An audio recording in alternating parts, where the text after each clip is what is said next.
أعوذ بالله من الشيطان الرجيم بسم الله الرحمن الرحيم الحمد لله رب العالمين بارئ الخلائق أجمعين باعث الأنبياء والمرسلين ثم الصلاة والسلام على أشرف الأنبياء والمرسلين سيدنا وحبيب قلوبنا أبي القاسم المصطفى محمد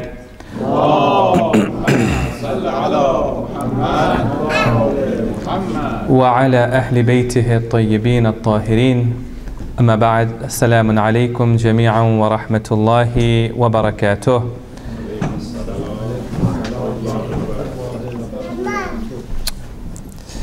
Firstly, I want to thank Brother Muhammad Ali for a very moving recitation.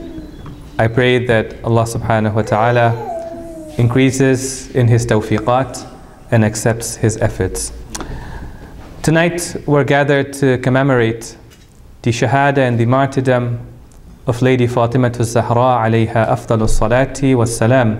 Allahumma salli ala Muhammadin wa ali Muhammad.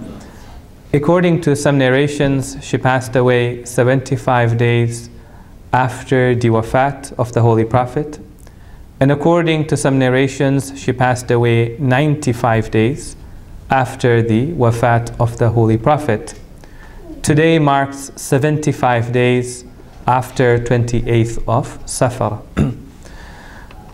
Today I'd like to talk about the historical significance of Fadak, the land that was bequeathed to Lady Fatemah SAW during the lifetime of the Holy Prophet. And inshallah, you will see that the discussion, even though it is a historical discussion, is also very relevant to us in this day and age as well. And it serves as an inspiration for us in this day and age as well. Fadak was a piece of land in the outskirts of Medina. According to some historians, it was 2 to 3 days distance from Medina. And it was part of Khaybar, or it was in the outskirts of Khaybar. Today we do not know how big the land of Fadak was, but we know that it was a very productive piece of land around Khaybar. It was so productive that when Lady Fatemah SAW came to ask that Fadak should be given back to her, the Khalif at that time, Abu Bakr, said to her that this land did not belong to your father, it belonged to the Muslims. And he used it to pay for the weapons that the army would need. He used it to equip the army, and what was left over, he would spend it for the Muslims. So you come to realize that it was a very productive and fertile piece of land. It had many date palms. In fact, during the time of Muawiyah, he decided to divide Fadak, this piece of land, into 3 parts. One part he gave to his son Yazid, one part he gave to another rich person, and one part he gave to another rich person. This was a very productive piece of land. And today, inshallah, I would like to talk about how did the Prophet acquire it? When did he gift it to Lady Fatemah? Why is it important that we discuss this historical conflict in this day and age? Fourthly, what were the arguments that Lady Fatemah presented to argue that this piece of land belongs to her? And fifthly, we're also going to look at the sermon of Lady Fatemah, which is famously known as the Sermon of Fadak. I also don't want today's discussion to be a monologue. At some point in the discussion, I will ask you for your thoughts, and I hope that we will have a little bit of an interactive discussion as well. So when did the Prophet of Allah acquire Fadak? In the 7th year after Hijrah, the Muslims were engaged in the Battle of Khaybar. And Khaybar were a series of forts on the outskirts of Medina, outside Medina. And the forts were occupied by tribes like Bani Nadir and Bani Qurayza. And after many days, Imam Ali alayhi salam was able to conquer some of these forts. And even though they were able to conquer many of these forts, there were 3 forts that withstood the onslaught of the Muslims. So they decided to besiege these forts. And after a while, the people who were in the forts, they were tired and they were afraid. So they sent a message to the Holy Prophet and they said that we will not fight you, we will give these forts to you, but you allow us to leave the city of Medina and the outskirts of Medina and go back to Syria. And the Prophet of Allah agreed to that.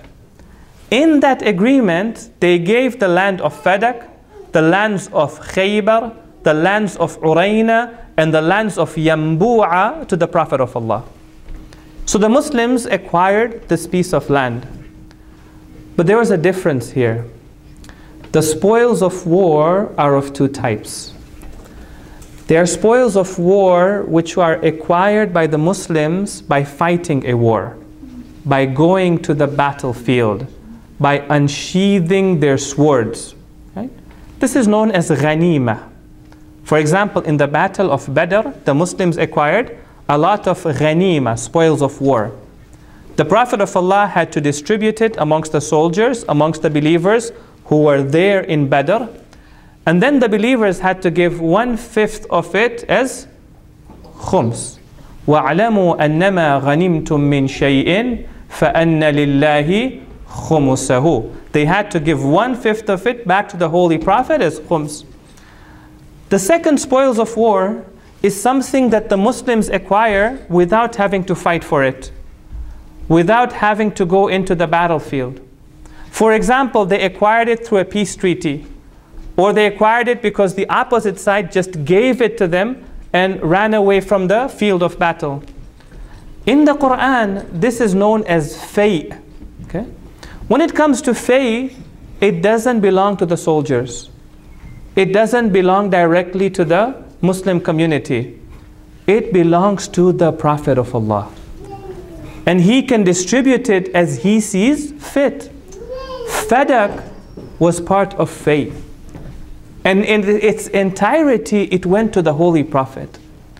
So the Prophet of Allah acquires Fadak after Khaybar. And as he is coming back to the city of Medina, you find that the Prophet of Allah, as he's coming back to the city of Medina, he had a practice. Whenever he would leave the city, the last house that he would visit was the house of Lady Fatemah. And whenever he entered the city, the first house that he would visit is the house of Lady Fatemah. And so he came and visited her. And as he was coming to his house, to her house, there is an ayah in Surah Ar-Rum, if I'm not mistaken. Allah subhanahu wa ta'ala says, وَآتِ ذَا الْقُرْبَى حَقَّهُ, and give your near relative their rights. The Prophet of Allah understood that the land of Fadak was to be given to Lady Fatemah. So he went to her house and he called Imam Ali. He called a servant that he had. He called Ayman. Ayman was one of the wives of the Holy Prophet. And he said, write down, O Ali, and bear witness that I am gifting the land of Fadak in its entirety. This was in the 7th year after Hijrah. The Prophet of Allah passed away in the 10th or 11th year after Hijrah. So 3 to 4 years before he passed away, he gifted it to Lady Fatemah. We're told in history that she appointed people to be her representatives in Fadak. And there were people who were working in that piece of land under her authority for 3 to 4 years. In fact, our first Imam, he wrote a letter to Uthman ibn Hunayf. Uthman ibn Hunayf was his governor in Basra. And he said to him in that letter that Fadak was in our hands. It's an important point for you to remember. Fadak was in our hands. Every part of it on which the sky cast a shadow. But some people became greedy towards it, and some people were more generous with respect to it.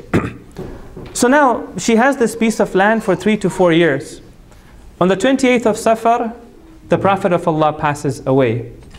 Within 10 days, the Khalif at that time, who had taken on the reins of power, removed the representative of Lady Fatemah from Fadak and placed his own representative over there.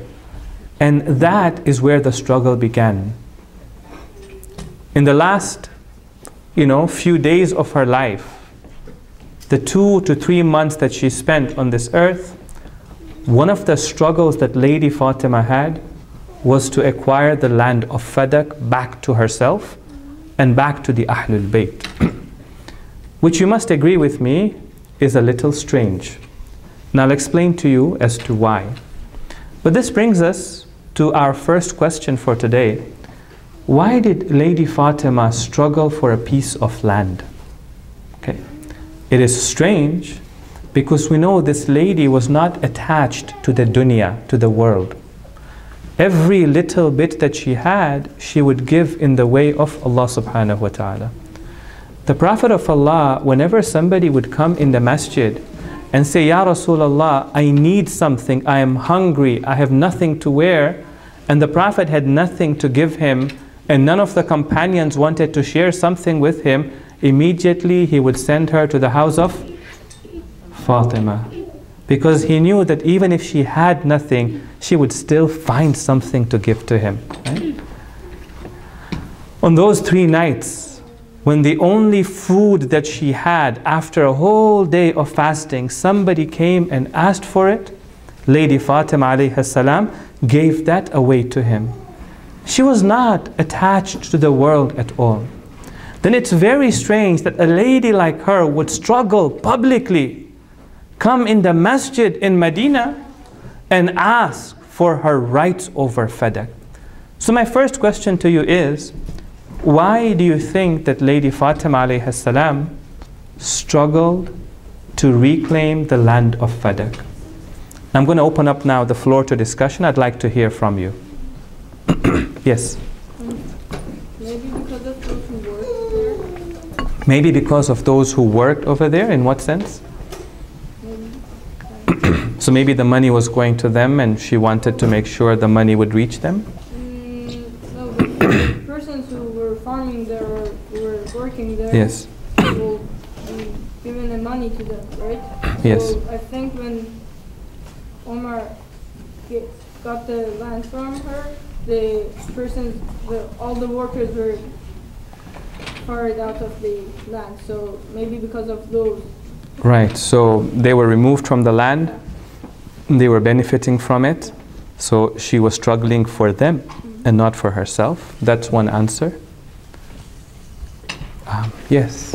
Maybe because of the revenue of FedEx was Okay. going towards like a good cause. Right, so the revenue of Fadak was a very significant revenue. Whoever had rights over Fadak could fund a whole movement. And the ruler of the time wanted to make sure that he would have the revenues so that he could use it to protect his power and ensure that the Ahlul Bayt did not have the revenues from it so that they could not use it to fund a movement that may be contrary to what they want. That's a good answer as well. Yes? Oh, Yes, yes. I just had a guess that maybe because of the legacy that Prophet Muhammad gave that to her, and she wanted to keep it because it's what he wanted. Right. So he had given that to her, and because that is what he wanted, she was struggling for his right to bequeath it to his daughter. And whatever purpose that he had in mind, she wanted that purpose to be fulfilled. That's a good answer. From the sisters? No. Okay. Those are some very good answers. We know that there is a profound reason for why she struggled. Yes, sorry, one more answer. Maybe for a simple rule that we should stand against oppressors Yes. and should stand for justice. No difference. It's for ourselves or for others. Correct, correct. So the rule of law should be obeyed in the land. Justice should be maintained. And when injustice is happening, then we have a responsibility to stand up against it. It doesn't matter whether it's our rights or somebody else's rights. If we allow that injustice to happen today, it will set a precedent, and that will continue for many generations to come. And that's also a very important lesson that we're actually going to focus on today. Thank you for raising that. So that we know that, there's a profound reason to it. It makes history very uncomfortable. Certain narratives of history become very inconvenient. You find that on one hand, there are a group of historians that have completely ignored the struggle of Lady Fatima and the discussion on Fadak. Historians, for example, from the Ahlul Sunnah don't normally mention it. Even contemporary historians who look at women's struggles and write, about women's struggles in Islam and write from a very historical perspective. There's a lady by the name of Fatemah SWT. She's an academic. She's written a number of books about women's rights and women's movements and tracing them back in the history of Islam. It's very interesting that even though she's a prolific writer, she's written a book about women's revolutions and Islamic movements or something to that effect in '96. Throughout the book makes absolutely no mention of Fadak and the struggle of Lady Fatima. On the other hand, you've got Shia writers who will insist to talk about Fadak. And they think of it as a very important discussion. One of the writers that I find very interesting is the late Shaheed Muhammad Baqir al-Sadr. He was a revolutionary in Iraq. Leading up to the Ba'athist regime, and even during the Ba'athist regime, he was executed by Saddam. His sister was executed by Saddam. He was the greatest threat in Iraq to Saddam. This man was a thinker. He wasn't a historian. He was a philosopher. He was a theologian. This man was a jurist. He was one of the leading people in fiqh and usul. It's very interesting. In 1955, he writes a book, Al-Fadak fi Tarikh, Fadak in history. Why does a jurist, a philosopher, and a political leader write about a topic of history? Many years later, when Dr. Ali Shariati wrote Fatima is Fatima, he also quoted extensively from Shaheed Muhammad Baqir al-Sadr's book as well. Right? There must be a profound reason to it. And you find that Lady Fatima alayhi salam, she took certain steps in her life which today stand out to us. They make it very difficult to narrate history in a particular manner. She understood that there will come a time when people will try to ignore the conflicts that happened in the early history of Islam, whereby people will say there was no real conflict over there. It was just a brotherly difference of opinion. The Khalif had a particular opinion, Ali had a different opinion. They disagreed, but they were very friendly with each other. Nowadays, if you talk to your brothers from the Ahlul Sunnah, they will say that all this conflict that you Shias talk about in history, this is a conflict that you have created. A conflict that's a figment of your imagination. In reality, in history, after the passing away of the Holy Prophet, there was no such conflict. They were brothers with each other, right? In fact, recently I was just following one of the scholars from the Ahl Sunnah wal Jama'ah, and he quoted a beautiful hadith from the 6th Imam. Then after quoting the hadith, he says, Ja'far ibn Muhammad al-Sadiq has quoted this hadith, has mentioned this hadith, and then he says that from his father's side, his lineage goes to Ali ibn Abi Talib, and from his mother's side, his lineage goes to Abu Bakr, and he was proud of both lineages. Right? Meaning that it's, the conflict that you talk about is not a conflict that truly existed in history. Right? Yet Lady Fatima took certain steps where you cannot say that there was no conflict in history. It forces even people in this day and age to ask questions. One day a person came to the sixth Imam and he said, so if we want to argue our case, how do we argue our case? The sixth Imam said to him, why don't you argue through the grave of Lady Fatemah? He said, how can the grave of Lady Fatemah be an argument? The sixth Imam said, well, ask them that this is the only daughter of the Holy Prophet, right? The most important daughter of the Holy Prophet. Why do we not know where her grave is?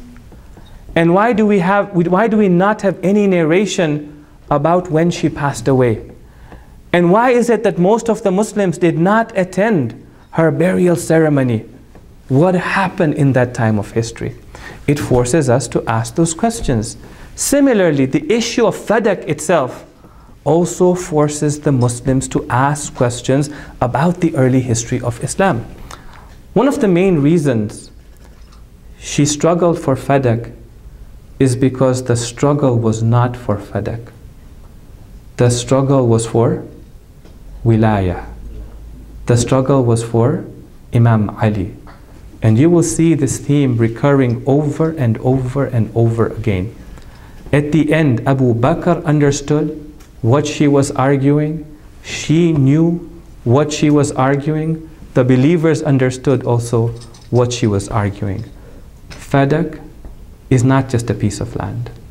Fadak is the right of the Ahlul Bayt. Right? During the time of the seventh Imam, Harun, the Abbasid Khalif, he called the seventh Imam and he said, we are part of one family and I want to return fadak back to you. Define for me the boundaries of fadak and I will return it back to you. And he was hoping the Imam would define for him, a few acres of land so that he could return it. So that he could say, I have not usurped anything. I have given back whatever was rightfully belonging to the Ahlul Bayt. You know what the Imam did? He said, I'll define it for you. And the boundaries of fadak went from Spain to China in the east, in the north to as far as the Muslim lands were, and in the south to Yemen. He said, that's the boundary of fadak. Fadak is not just a piece of land. Okay?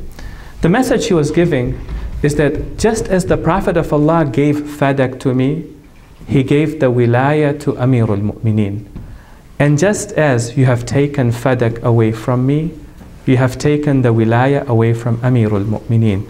And just as you have to return fadak back to me, you have to return the wilaya back to Amirul Mu'mineen. One of the commentators by the name of Ibn Abil Hadid al-Mu'tazili, so one of the greatest compilation that we have amongst the Shi'as is the Nahj al-Balagha. Nahj al-Balagha contains the sermons, the letters, and the short sayings of Imam Ali. One of the best commentaries on the Nahj al-Balagha has been written by a Sunni scholar by the name of Ibn Abil Hadid, the Mu'tazili scholar. It is one of the most comprehensive commentaries of the Nahj al-Balagha. He says, I went to one of my teachers, Ali ibn Fariqi, and I asked him, was she right in demanding fadak? And he said, yes, she was. Did he do wrong in not giving fadak to her? He said, yes, he did wrong. Then why did he not give fadak to her? So listen to the answer. If he gave fadak to her on that day in response to her claim, she would have come to him the following day to claim the khilafah for her husband. Right? And would have removed him from his post. Then he would not be able to make any excuses because it will have been recorded that he deems her to be truthful in her claims, whatever they may be, without any need for proof or evidence. The struggle for fadak was actually the struggle for khilafah and wilaya. All right. Now when you look at this struggle, let me ask you, how do you think it inspired generations of people who came after her? How do you think it can inspire our struggles today? You look around you, we also have a struggle in front of us. We struggle today against Islamophobia. The incidents the tragedy, the terrorist attack that happened in Saint Foy, Quebec, is just one example of Islamophobia. And over the last 2 weeks, I have been reminding our community and the community outside that this is not just something that happened to 6 Muslims. Islamophobia is a lived experience for many Muslims living in Canada and America. People are being physically assaulted, verbally abused, they're being spat on, they're being discriminated, they're prejudiced, they're being prejudiced against, right? It's a lived experience. We have a struggle in front of us as well. My question to you is, how does the struggle of Lady Fatemah inspire our struggle in this day and age? What do you think we can learn from her struggle? Yes? Maybe how she fought on and knew that she was right in like what she did, and she wasn't moved by any comment or any abuse from the others. And we should be the same. We should be strong and hope for the best, hope for our goal. Correct. Yeah. So she had very little support. She went up against somebody who had a lot of support, had a lot of, military strength as well. But that did not deter her from fighting this struggle. And maybe in this day and age, when we're struggling against Islamophobia, we may not have as many resources, but that should not deter us from keeping the struggle going. Good. 1.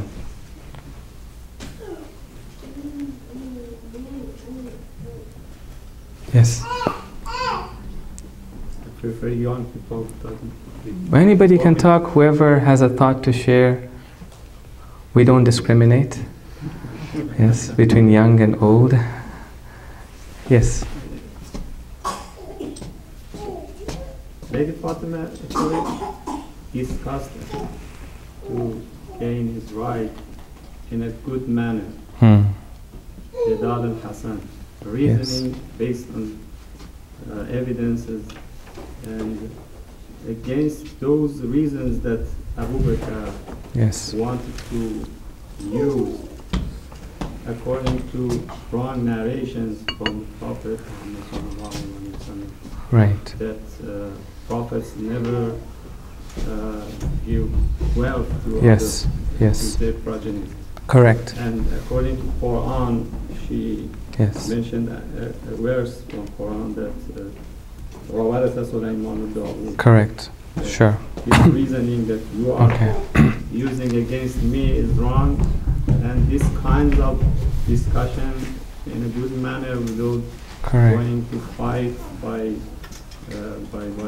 power, by force. Yes. Is a good. Yes. So very important point there, that we must use ethical means in our struggle. The ends never justify the means. In this struggle, it's very important that we know our moral standards, and we use rationalization. We use the intellect to argue our points, right? And also important for us to understand that the most powerful weapon that we can have in any struggle is the power of ideas. If we're able to convey ideas, if we're able to influence people with ideas, there can be nothing more powerful than that. These ideas can change people for generations to come, right? And therefore it's important for us that even though we go to lawmakers and talk about policy, that in this day and age, we don't forget grassroots efforts, talking to people, right? Helping them understand Islam and the Muslim community, writing in newspapers, writing letters to the editor, right? This week, one of the ladies in our community wrote a letter to the Richmond News about Islamophobia and the attack that happened in Quebec, and how Canadians responded was a very positive letter. They printed it in its entirety in the Richmond News, right? Now, the idea that she has conveyed that has reached thousands of people, that's very powerful. We see in Lady Fatemah as well, when she comes to the masjid and she's speaking to the Khalif at that time, Abu Bakr, at some point she's speaking to him, But at some point in her conversations, she turns to the people over there and says, Ayyuhan nas, O people, right? And she admonishes them as well. Let us appreciate the power of ideas within our struggle, even before we look to use policy changes and other things. Very good. How else does it inspire you?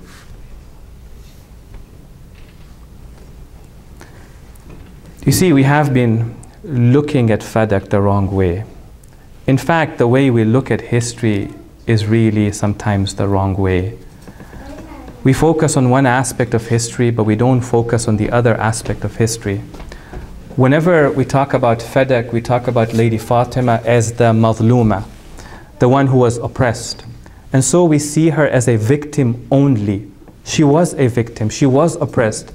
But the problem is that we see her as a victim only. You look at our narration of Karbala and the tragedies after Karbala. You look at how we look at Imam as-Sajjad, we only see him as a victim. The fact of the matter is that she was not just Mazluma. She was Mujahida. She was somebody who struggled. She was an inspiration. If the jihad of Ali was on the battlefield, the jihad of Fatima was in the masjid. The jihad of Fatima was in the streets of Medina. The jihad of Fatima was when she was talking to the people. That struggle is important. Right? She knew that there are going to be such rulers for generations to come. This was the first Muslim experience being led by somebody other than the Prophet of Allah. The Prophet of Allah established his government on the basis of justice. Islam establishes rule on the basis of justice, right? Of fairness, of not discrimination, of the rule of law.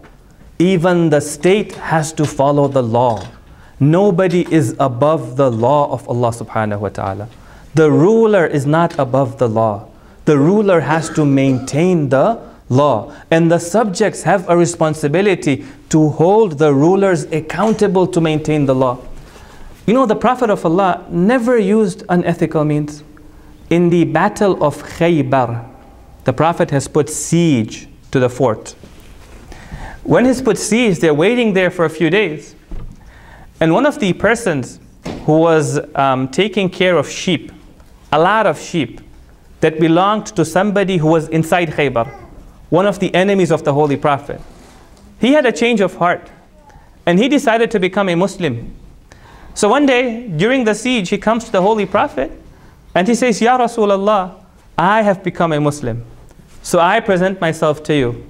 And guess what? All these sheep that I was taking care of for this person who's your enemy, I'm giving them to you. You do with them as you wish. You know what the Prophet said to him?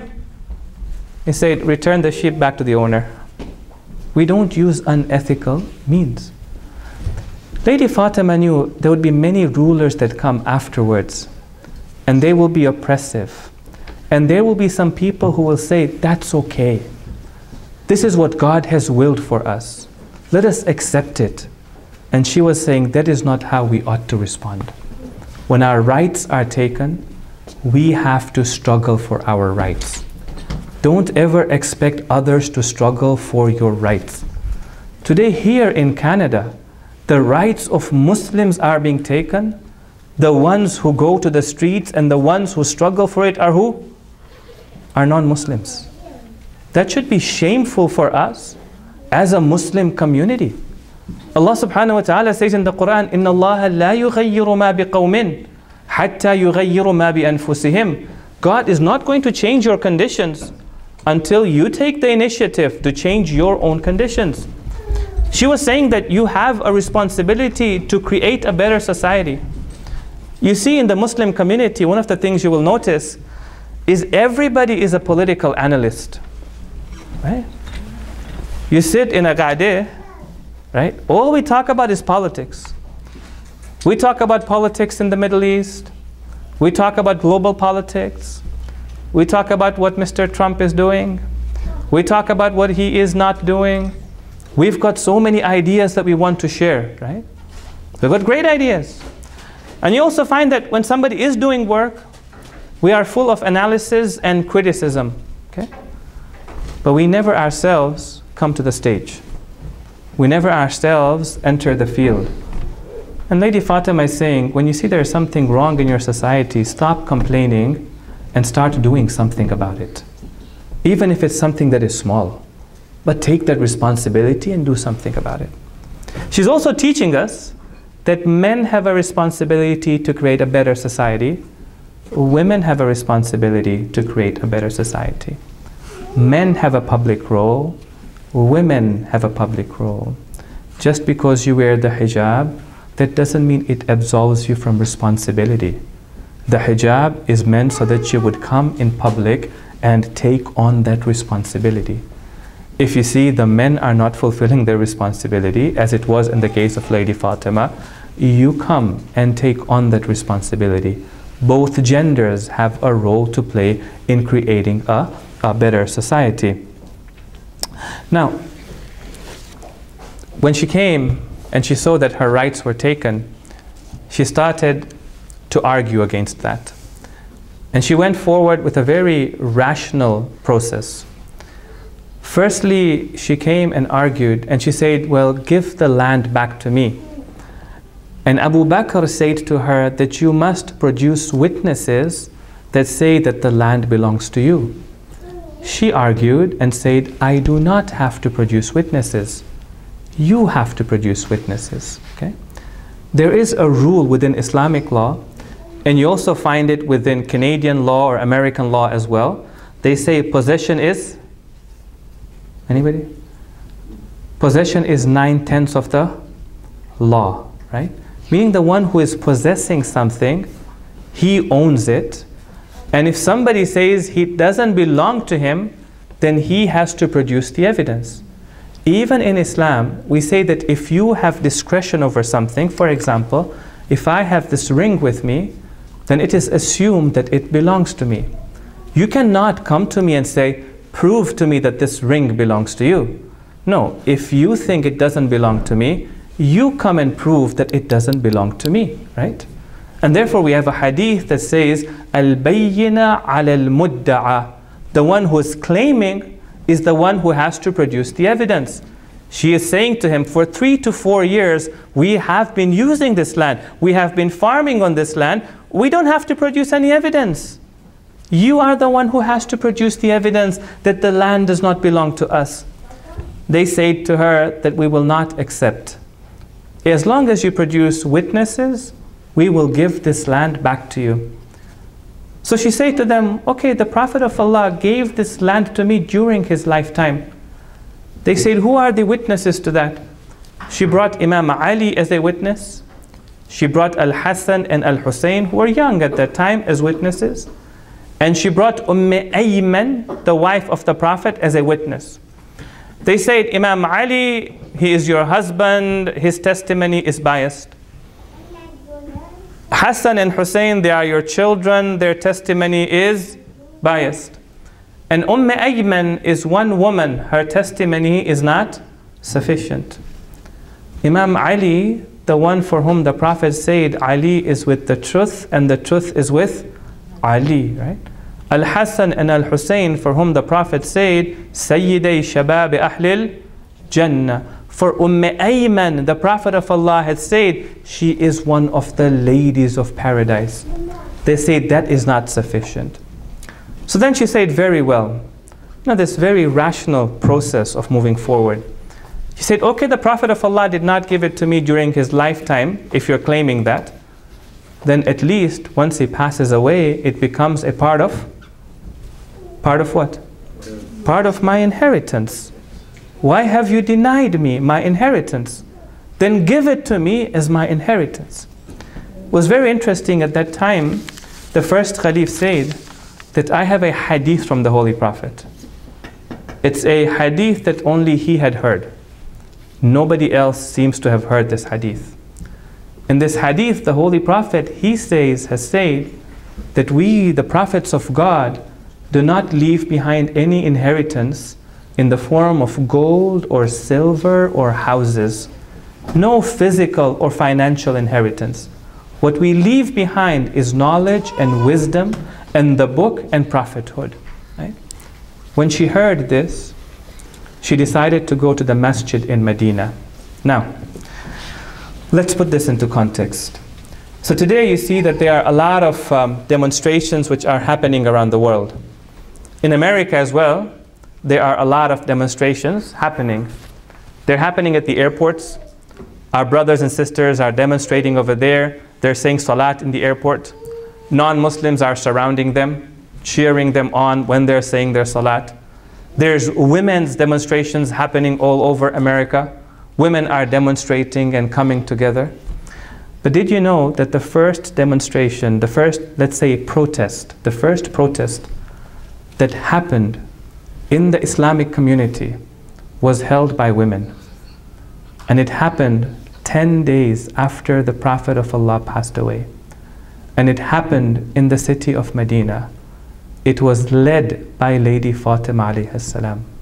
She came out of her house covered in her hijab. Women surrounded her and they walked from her home to the mosque of the Prophet.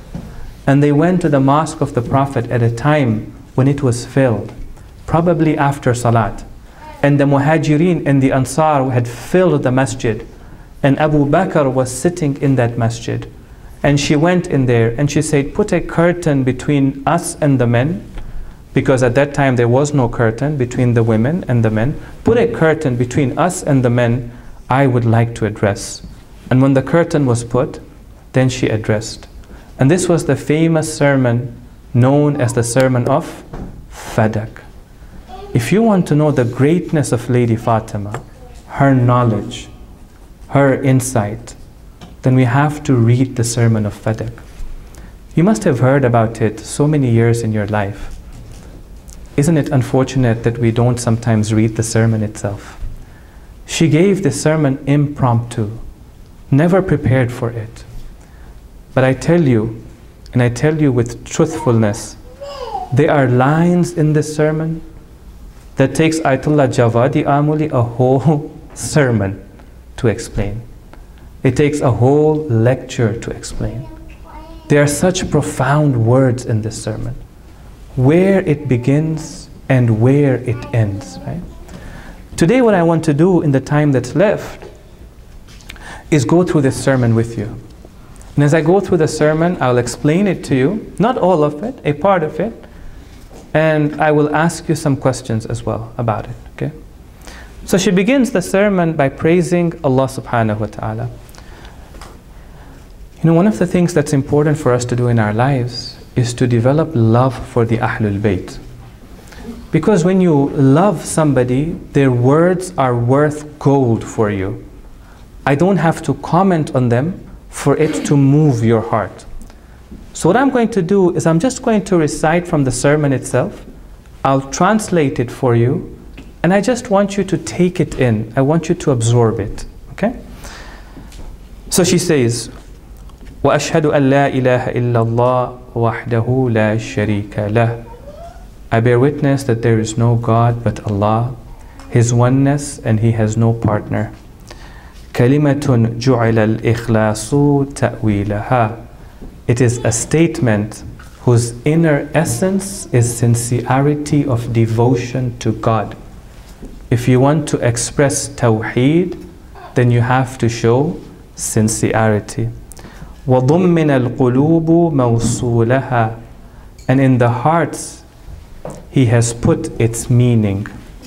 In your fitrah, He has put its meaning.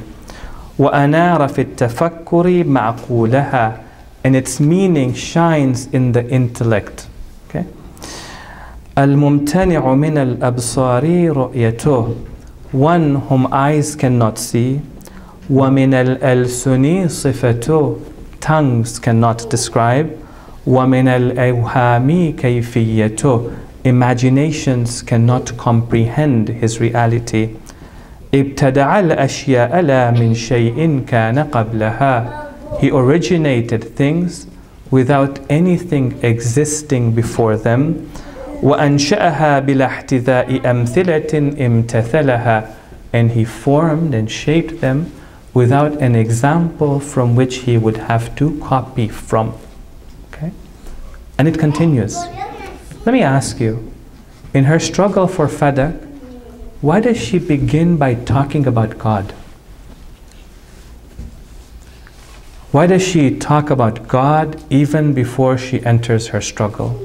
Why is it important to understand God? Why is it important to keep God in mind in any struggle? Yes, brother. To avoid conflict of interest.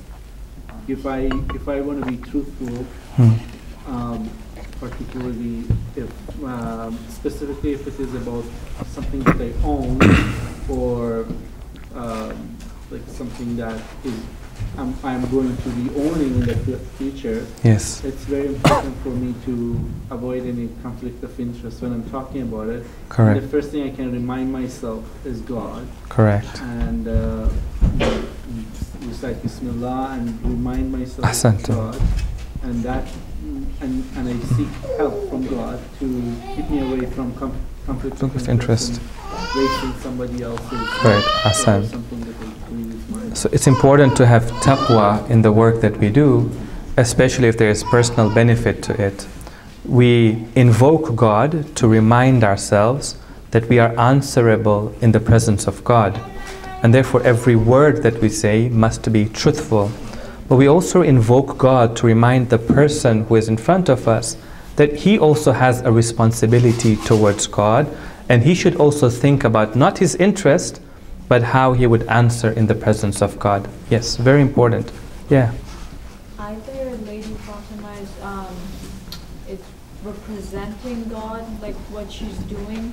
The rebellion is representing God. She's representing God in what she's doing, and that's a sign. Or she's reminding the people that there is a God, and your actions will be seen by the God, and there will be consequences. Correct, Ahsant. So she is reminding them and reminding generations to come that this is not about a piece of land. This struggle is a struggle for God, a struggle for the religion of God. She's also teaching us that each and every one of us, before we become politically active or socially active, we should first learn as to who God is, so that our intentions are sincerely for God and not for personal benefit, and not because that's the convenient thing to do at that time. So making it for the sake of God, very important. Any other thoughts for why she would invoke Tawheed? No? Yes? That she shows that she's not alone and she has the God with herself. Very good. It's very important, because struggles can sometimes be difficult. You don't have a lot of people supporting you. When you're doing the right thing, don't expect a ton of people are going to come and support you. But bear in mind that God is with you, that God will support you, right? And that gives you the courage and the hope to keep continuing through that struggle. Yes? So it's good for like the next generation, it's like inspiration. Exactly. Yes, and it becomes an inspiration for generations to come. Ahsantum. In the next part of her sermon, she talks about the Prophet of Allah. And I'm just going to read the English translation for you.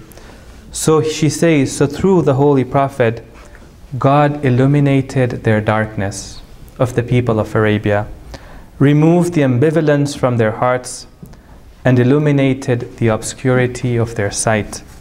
He rose amongst the people with guidance.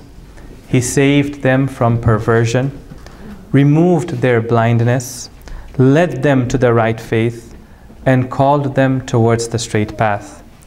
Then Allah took him back with kindness and election, affinity and preference. Why do you think she talks about the role of the Holy Prophet? What does the role of the Prophet have to do in her struggle? Why invoke his name?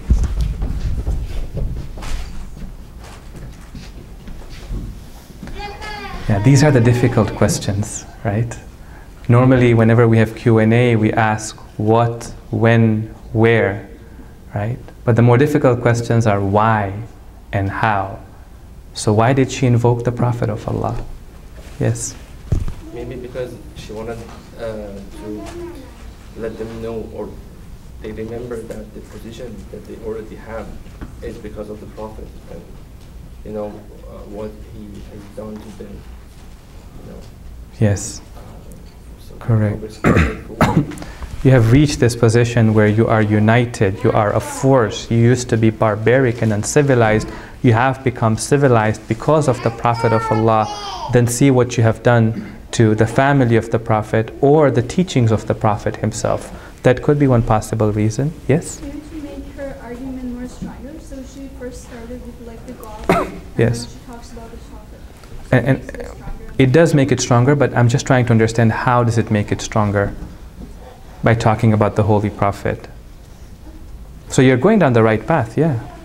By talking about the Holy Prophet, she's kind of telling the people that he brought you all together and he gave you shelter and home Yes. and food and it's and now you're doing this to his daughter and Right. yes. Because the Prophet of Allah, whenever they would come to him and they would say, Ya Rasulullah, during his lifetime, you have given us so much. You have given us knowledge. You have given us unity. You created brotherhood. What can we give you in return? And the Prophet of Allah would recite a verse of the Quran for them. قُلْ لَا أَسْأَلُكُمْ عَلَيْهِ أَجْرًا إِلَّا الْمَوَدَّةَ فِي الْقُرْبَى. I ask you for no recompense, for no reward. The only thing I ask is that you love my family. And the reason the Prophet of Allah asked for that is because as long as the people loved the Ahlul Bayt and followed the Ahlul Bayt, they would continue to remain on the straight path, on the right path. That could be a second reason as well. The third reason could be she was saying that God has completed his argument upon you. He has taught you the religion. He has taught you the difference between right and wrong. There was a time when you used to say, help your brother whether he is right or wrong, and stand against your enemy whether he is right or wrong.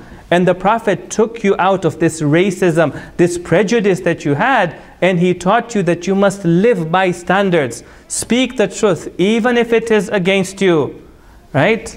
And support the other person even if he is against you, but he is speaking the truth. She's saying, well, how could you turn your back on these values when these are the very values that the Prophet of Allah brought towards you? Then she talks about the role of practices. And it is getting quite lengthy now, so I'm not going to belabor the point. She talks about the practices of the faith and explains why these practices exist. Then she talks about what happened after the Prophet of Allah passed away and analyzes their situation. And then, after all of that, she comes to her struggle. And she talks about Fadak. And she says, Yabna Abi Quhafa, O son of Abu Quhafa. She's talking to Abu Bakr. Afi kitabillahi an taritha abaka wala aritha abi. Is it in the book of God that you should inherit from your father and I should not inherit from my father? لَقَدْ جِئْتَ شَيْئًا فَرِيًّا. Indeed, you have brought a very strange thing. أَفَعَلَى عَمْدٍ تَرَكْتُمْ كِتَابَ اللَّهِ. Are you leaving the book of Allah intentionally and casting it behind you, turning your backs to it? Even though God says in the Quran, وَوَرِثَ سُلَيْمَانَ دَاوُودَ. And Sulaiman, Solomon, inherited from Dawood.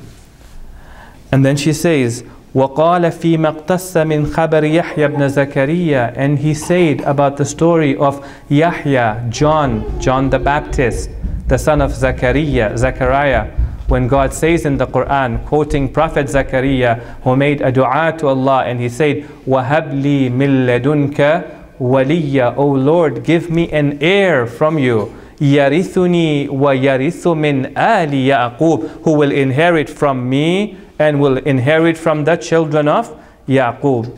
Then she continues, and look at where the argument is going. And you will see Fadak was never about a piece of land. Fadak was about Islam. Fadak was about the values of Islam. Fadak was about the right interpretation of Islam. Fadak was about our identity and how do we identify ourselves as Muslims. All right? So listen to this. So you think that there is no share and there is no inheritance for me from my father, and there is no relationship between me and my father? Has God given you a verse that removes my inheritance from my father? Do you not say that the people of the same religion we inherit from each other? Am I and my father not from the same religion?